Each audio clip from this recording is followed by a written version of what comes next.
மங்களேஷாய வித்மகே சண்டிகா பிரியாய தீமகி தன்னோ சம்ஹார பைரவ பிரச்சோதியாது. நெக்ஸ்ட் ஜென் ஆஸ்ட்ரோ நேயர்கள் அனைவருக்கும் ஆஸ்ட்ரோ பூர்ணாவின் அன்பார்ந்த வணக்கங்கள்.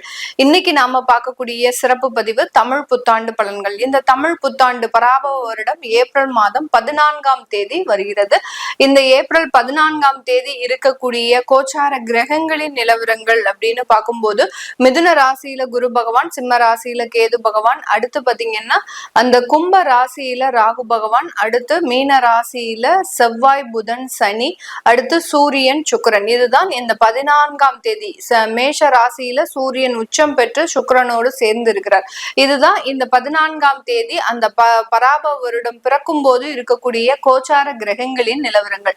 இந்த வருடத்துல வருட கிரகங்களான அந்த குரு பகவான், ராகு கேது, சனியினுடைய பெயர்ச்சி எந்த தன்மையில இருக்கு அப்படின்னு பார்க்கும்போது குரு பகவான் வைகாசி மாதம் 17ஆம் தேதி, அதாவது ஜூன் மாதம் 2ஆம் தேதி மிதுன ராசியிலிருந்து கடக ராசிக்கு உச்சம் பெற போறார். அந்த கடக ராசியில் இருக்கக்கூடிய அந்த குரு பகவான் அடுத்து ஐப்பசி மாதம், அதாவது ஐப்பசி மாதம் 14ஆம் தேதி, அதாவது நவம்பர் மாதம் 1ஆம் தேதி அதிசாரம் பெற்று மீண்டும் அந்த சிம்ம ராசிக்கு பெயர்ச்சி ஆகிறார்.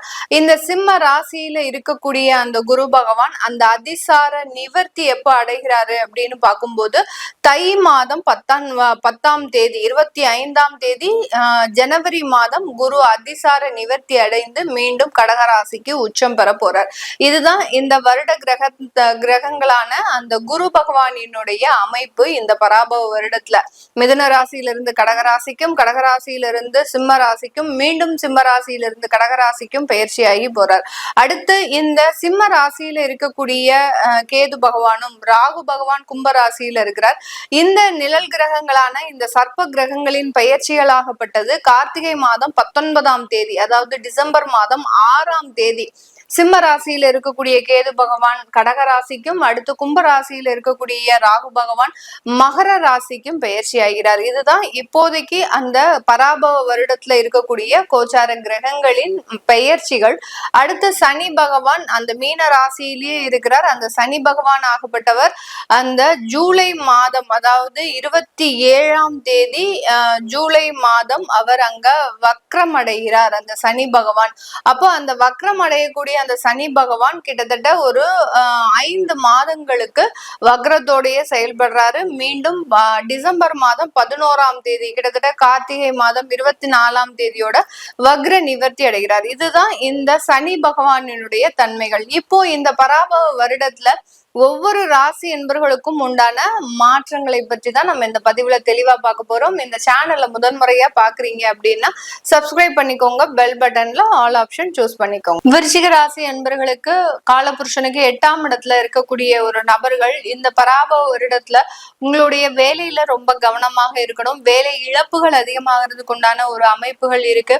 அப்படியே வேலை இழப்புகள் இருந்தாலும் அதிகப்படியான வேலை வாய்ப்புகளும் கண்டிப்பாக கிடைக்கும். ஏன்னா உங்களுடைய வாக்கு ஸ்தானாதிபதி, தனஸ்தானாதிபதி, அடுத்து குடும்ப ஸ்தானாதிபதி அப்படின்னு சொல்லக்கூடிய அந்த குரு பகவான் 8ஆம் இடத்துல இருந்து நிவர்த்தியாகி உங்களுடைய பாக்கிய ஸ்தானத்திற்கு செல்றதுனால பராபவ வருடம் ஆரம்பித்த ஒரு 3-4 மாதங்களுக்கு கொஞ்சம் நெருக்கடி சூழ்நிலைகள் இருக்கும்.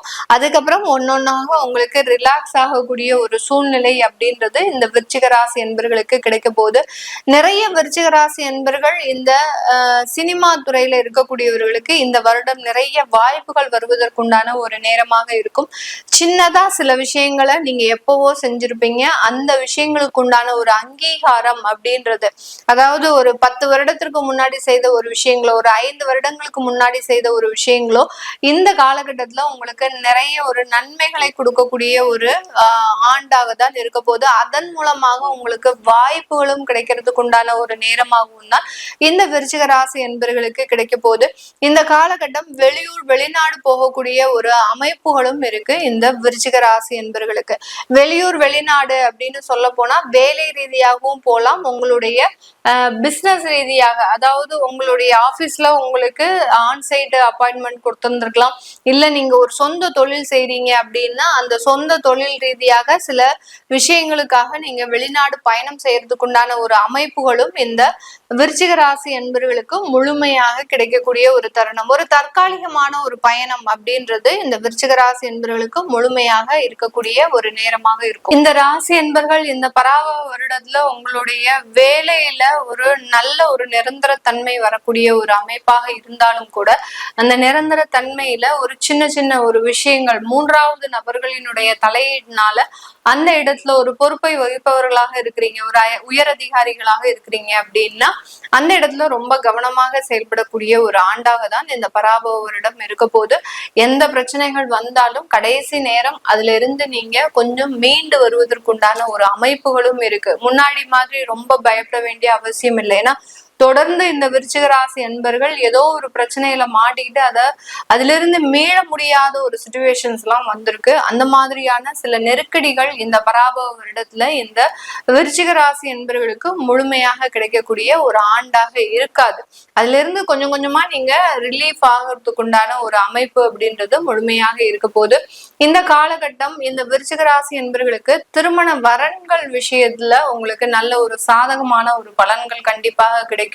உங்களுடைய ராசி அதிபதி அப்படின்னு சொல்லக்கூடிய அந்த செவ்வாயாகப்பட்டவர் இந்த வருடம் ஆரம்பிக்கும் போது உங்களுடைய மேஷ ராசிக்கு 6ஆம் இடமான அந்த மேஷ ராசிக்கும் அடுத்து 7ஆம் இடமான அந்த ரிஷப ராசிக்கும் பயணிக்கிறதுனால சில இடத்துல அந்த திருமண விஷயங்கள்ல சில சண்டைகள் வந்தாலும் அடுத்து சுமூகமாக நடக்கக்கூடிய ஒரு நேரமாக இருக்கும்.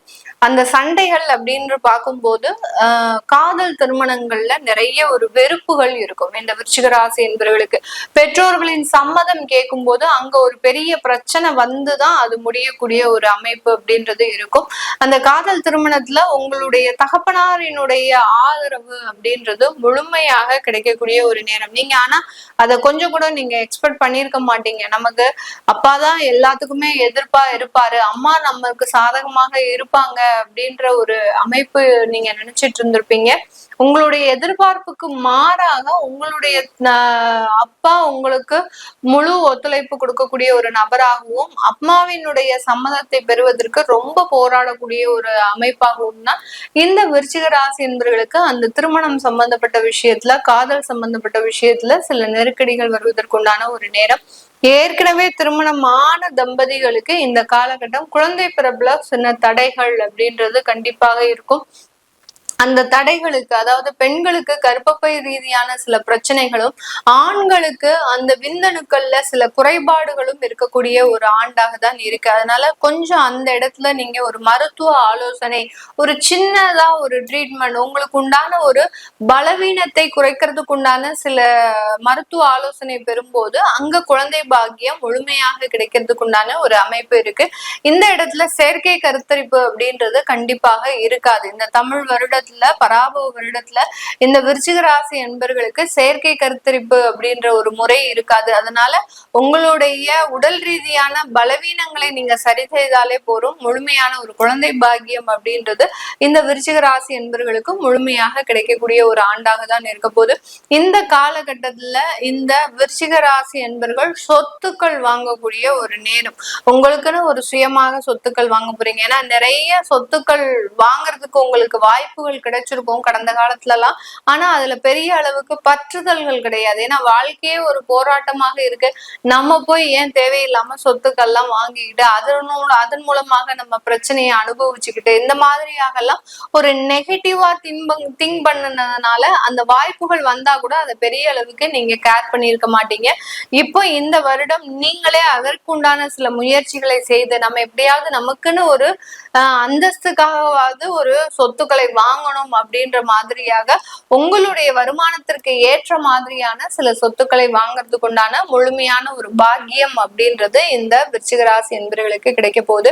இது எல்லாமே நம்ம கோச்சார நிலவரப்படி பலன்களை கணிச்சு சொல்லியிருக்கிறோம். உங்களுடைய சுய ஜாதக திசாபுத்தி பலன்களை பார்க்கணும் விருப்பப்படுறவங்க கீழே இருக்கிற நம்பருக்கு வாட்ஸ்அப்ல அப்பாயின்மெண்ட் வாங்கிட்டு நீங்க கன்சல்ட் பண்ணிக்கலாம். உங்களுடைய குழந்தைகளுக்கு ஜாதகம் எழுதணும், நியூமராலஜி படி பெயர் வைக்கணும்னு நினைக்கிறவங்களும் கீழே இருக்கிற நம்பருக்கு வாட்ஸ்அப்ல மெசேஜ் அனுப்புங்க. அதற்குண்டான விவரங்கள் தெரிய வரும். உங்களிடமிருந்து விடைபெறுவது உங்கள் ஆஸ்ட்ரோ பூர்ணா. நன்றி, வணக்கம்.